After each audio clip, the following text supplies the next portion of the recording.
Thank you, everybody. First off, Hamidakiapi, we try gluita machapalo, toke chante washte na pe chuzapalo, Ian Woslaha, Hemataha. My name's, my Lakota name is, gathers his people together. And I said I'm from Standing Rock. That's where I'm from. And I wanted to greet each and every one of you with the heartfelt handshake. I guess today is I don't know if we're doing introductions first or we've already been introduced, but I came and I didn't do a PowerPoint for one of the simple reasons is that worldwide, you say the word Standing Rock. I think it's safe to say a majority of the world knows where Standing Rock's at. They heard of Standing Rock. It's iconic in the sense that represents not only a physical place in North and South Dakota within the Oceti-Sakowin treaty territory, but it represents a place within our hearts and our spirits of standing up for Unchi-Maka, or Grandmother Earth, or our Earth, our Mother that provides for us. In a sense, we move forward as relatives in the whole side of it, the NoDAPL movement. I don't believe any of us that reside on Standing Rock, that are Standing Rock tribal members, and with our sister nations, the Lakota and Dakota people of the Oceti-Sakowin, none of us, I think, ever had the idea or the foresight to know that this was going to happen. And most importantly, what I'm talking about is the unification of tribal people, indigenous people, and humans worldwide. After what had happened within the past year and a half, it's okay. It's acceptable to want to care for not only our relatives, but care for those relatives that we have that can't speak in our today's existence, which we call, how would you say, the corporate government structure, the federal, state, municipal, whatever it may be, the court system. And we go look back to everything, it's based upon Rome. And that's the simple Western ideology of Europe. And trying to bring in and inject our own culture into a system, I think it's possible, but I think more so than melding, than putting the two together, I think that it's safe to say that we're actually moving towards our original roots as human people. There's one thing that I've learned from all of these relatives that have come from around the world to Standing Rock, is that in one way or another, we all have original beliefs that tie into each other. And one thing about the human condition, we call it, because we call it, I like to use that because we all make mistakes, we all learn, we all can change. And one of the most interesting things, I'll share this, it's very relevant. It's relevant today because we live in a society where you have to see it to believe it. You have to be able to prove it. You have a hypothesis, and then you have to say, well, this is what went through, this was my study group, my control group, this is what was happening in a scientific manner, right? And all of us that went to college, we know we all have done that. One of the things that years back, maybe about 6 years ago, we're talking, and I think we're at a doctor's office or somewhere. I was reading a magazine, and then it said something about science has unlocked, we can trace our ancestry all the way back. And I'm sitting there, wow, geez, science is kind of getting good, I was like, and I start reading it, and I'm looking at it. And this all relates to the NoDAPL movement. And I'm looking at it, so I read through the article and, all these citations and so-and-so said this and figured this out. It says, we can trace your ancestry of any human being on this earth, but only through mitochondrial DNA, through your mother. And I'm sitting there like, hey, that's not news. That's something as indigenous people we've always known, because our indigenous cultures are centered around our women. Our heroines that have come and brought, for us Lakota, Dakota, our first law was brought by a woman, Wo'opre. And we call Wo'opre our law. We call it our structure. So now we have something that we've always known, but with today's society, the paternalistic, where we own title, ownership, we all, every single one of us in this room, we have a first name, we have a middle name, and we have a last name. That first name in Rome is the name your closest friends and relatives know you by. Your middle name is your clan, and your last name is your paternal name. So that your father, through that, your father, you can pass title and ownership. As Lakota, Dakota, as tribal people, indigenous people, we have a name that's unique to us of who we are. That's why when I spoke Lakota, I said that first. I said, Hamidakiapi, Wicha Igluita, and Machiapelo. I said, hello, greeted all my relatives, and then I said who I was. And it's not just how we know each other in a sense, a legal sense, it's a spiritual sense. When we have these namings, there's a unique, a powerful, some would call it a ceremony, but we just call it life. It's just one of those things that happens. That everything that has a spirit, everything that moves can acknowledge that name of who you are. I'll share another quick one since I'm talking about science. I went to college, I graduated, I have a bachelor's degree from Sitting Bull College in Fort Yates, North Dakota. I support tribal colleges, I understand the concept behind it, and I love the fact that we inject our own culture into our learning environment, and it's structured as so. One of the things that we were sitting there, we have a concept. It's called dakushkanshka, or some of my relatives would say chan-chan. Chan-chan means something that's when you're shaky. That's the only way I can describe it. Something that's like this. And I was sitting there in class, and we have a pretty good environmental science program there. We have I think almost all the staff has their PhDs, and we offer master's degrees there now. First cohort last year. So I'm sitting there, and I took mine in Native Studies. I wanted to be a language and culture teacher. And we're sitting in class, and the teacher's like, yeah, well, when you get down to the molecular level, temperature, essentially all it is, the higher the temperature, the faster the molecules are moving, the lower the temperature, the less they're moving. So when you get into freezing, they're essentially not moving. This table's moving right now because it has temp. I'm sitting there and I'm like, isn't that what we said? Dakushkanshka, everything that moves, everything in this world is made of energy. And I guess there's another word for that within the scientific community called matter, but is it something that exists because you can prove it, or does it exist because it's one of those questions you have to, and the reason I didn't say nothing is because everything we experience it's a question almost. If somebody didn't tell us what this was, how would we interpret that on our own?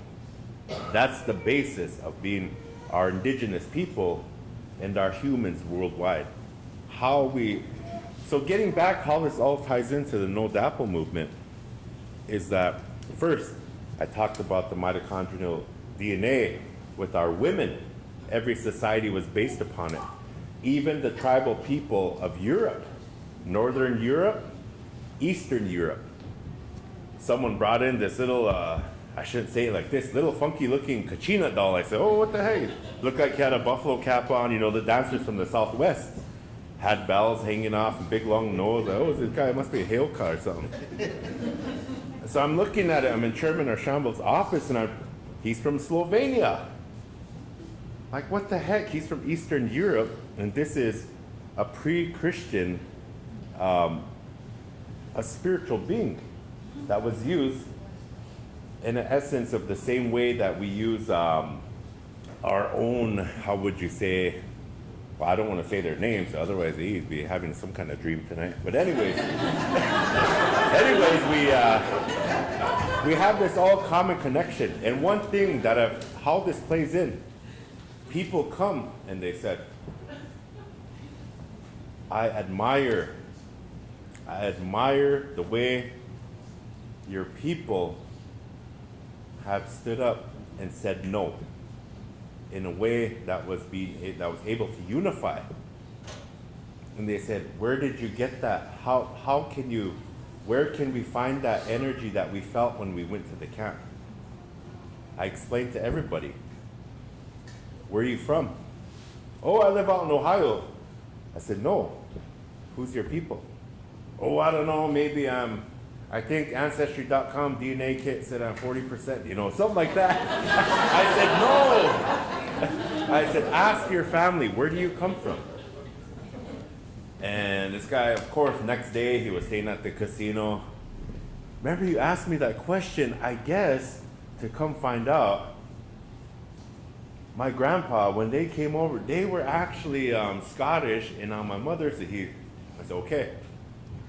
I said, did they speak anything else other than English? Well, yeah, I'm assuming. I said, okay. Can you find any roots? Well, first of all, we've kind of got this.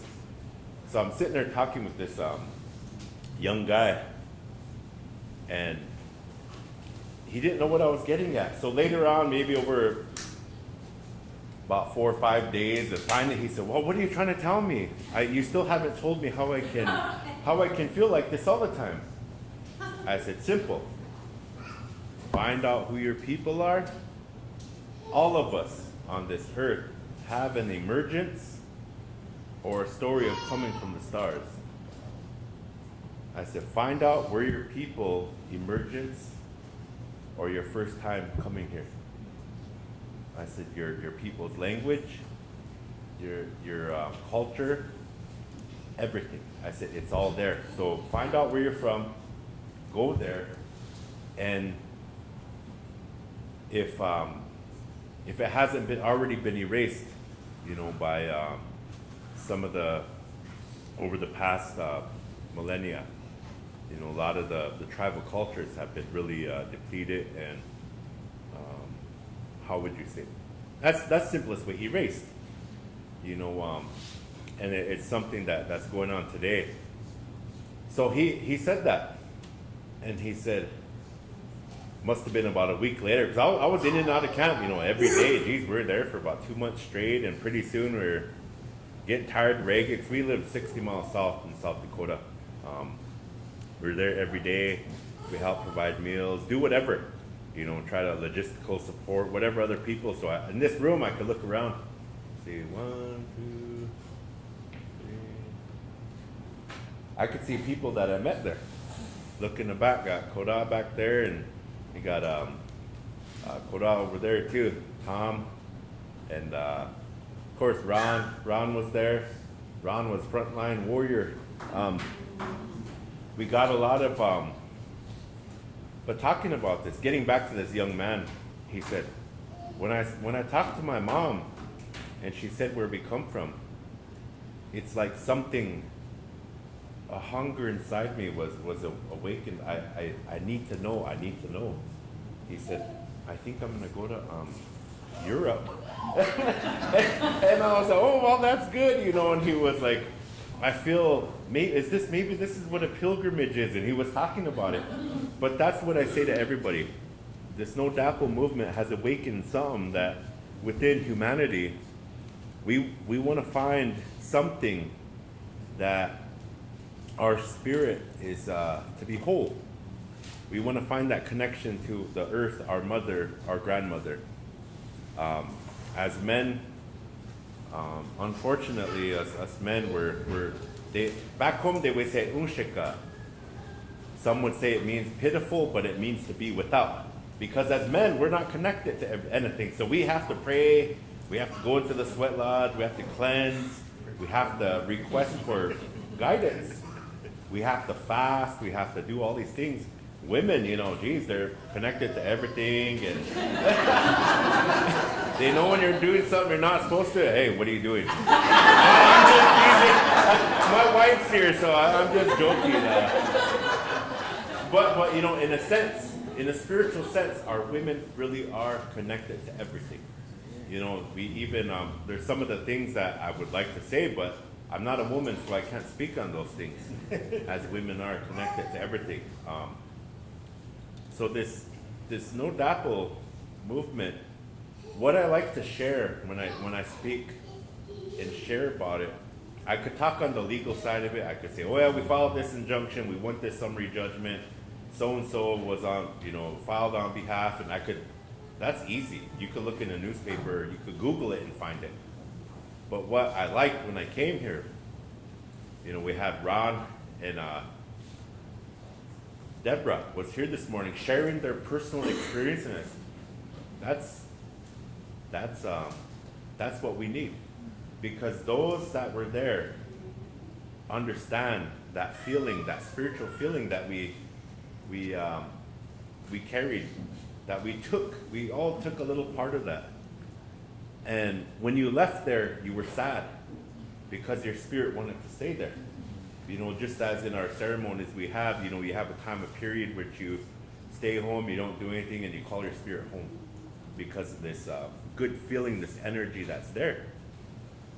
So those of us that spent a lot of time there understand that and know it was such a good feeling that when you left, you didn't want to leave.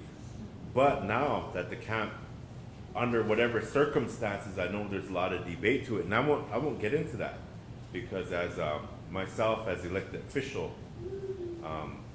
one of the few that were actually there, you know, I'm kind of biased, you know, towards the camp and everything going on, and it was beautiful. There was beautiful things that had happened there. So those things that we take that energy to move forward, we apply those things to everything in our own tribal communities, in our own homes, even if you're non-tribal. One of the things that my late father, his name was Ralph Walker, worked for the tribe many years. He was a director of MRNI, OMNR, Municipal Rural Industrial Operation Maintenance and Repair of the water line systems. So he was overseeing the water projects on the reservation. So my whole life growing up, you know, this water, the pH balance, I'm like, hey, what's that mean, you know? Yeah, we have to watch for this, and talk about water rights, talk about water responsibilities of the people, how it connects to everything, just a lot of different things.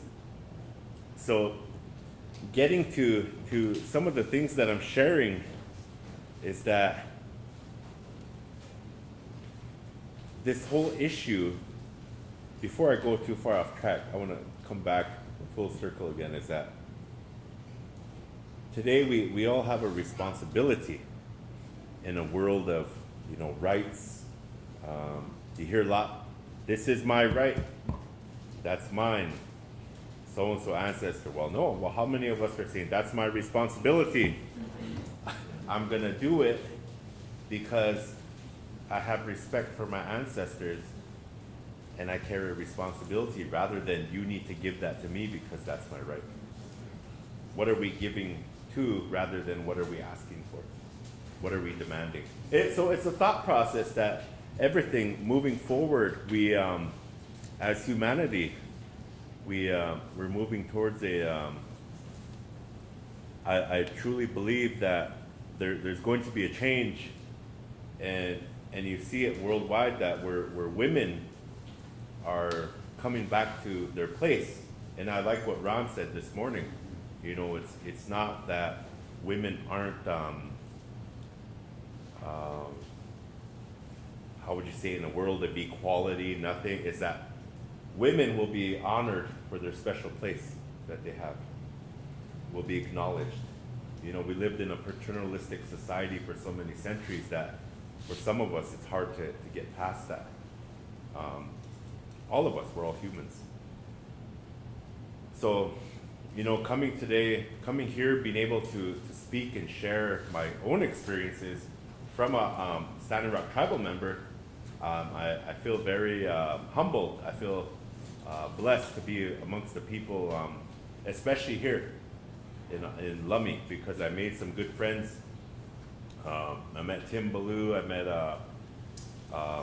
Nicholas Lewis, who I considered a good friend. We have James, I believe. My mentor, wood carver, Jules. Who else did I? Chief, what's his name? Yeah, Salik. But he told me to call him uncle. That's one of the things that amongst tribal communities, if they have a good feeling, he said, call me uncle. I'm sitting there thinking, geez, you know, he must think a lot, you know, to me. Acknowledge him as a relative. But I consider them relatives. Good friends, relatives here in Lummi. I have good friends, relatives, Yakima, Nisqually, Brian, Cowlitz, some of the other communities, Quinault. And it's to be totally 100% honest, out of all the tribal nations that came, the two that really stood out was Lummi and Yakima. When they came, there was a sincere, a truly sincere, how would I explain it? An empathy, because they understood what we were going through, the battle we were facing. And I believe it must have been 2015, I think it might have been on my birthday even, May 9th. There was a victory here in Lummi with the Army Corps. And also Yakima was dealing with treaty rights and different things, and we're moving forward in a united front. And that's one of the things, speaking with a lot of the people here, amongst educators, amongst our professionals, a lot of our cultural people here, is that we need to remain united. And that's one of the things that was in the protocol, the ceremonies, the things that had happened on Standing Rock with the people of Standing Rock. The ceremonies was one of the main tenets was to remain united, and move forward as such. So I see a lot of different things, and we base a lot of our decisions, different things, and I see that changing also, where we see a two-party system. We see Republicans, we see Democrats, but are we either? I think we're tribal people first. I think we're human beings first. Human beings.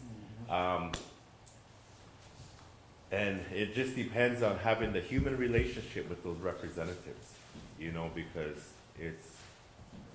we move forward in order to not change the system totally, but to interact more. We understand that more, and if there's things that different people have advice to offer, you know, I'm all ears. And I think that's the first thing I've ever learned, is that you must be a good listener. You know, a person like me could probably talk for 3 hours straight, but I don't know if that's a good thing. I better back up a little bit. Myself and Ron, I always tell people, I think that's a Lakota thing. I said, Lakotas really talk a long time. My dad was straight to the point, Dakota. No, my mom was Hunkpapa, my father is Dakota. Same way Ron, his mom's Hunkpapa too, so come from the same area. Geez, Lakotas really get long-winded. But I seen that there was a question answer time. Was that for this or was that for the whole thing of the?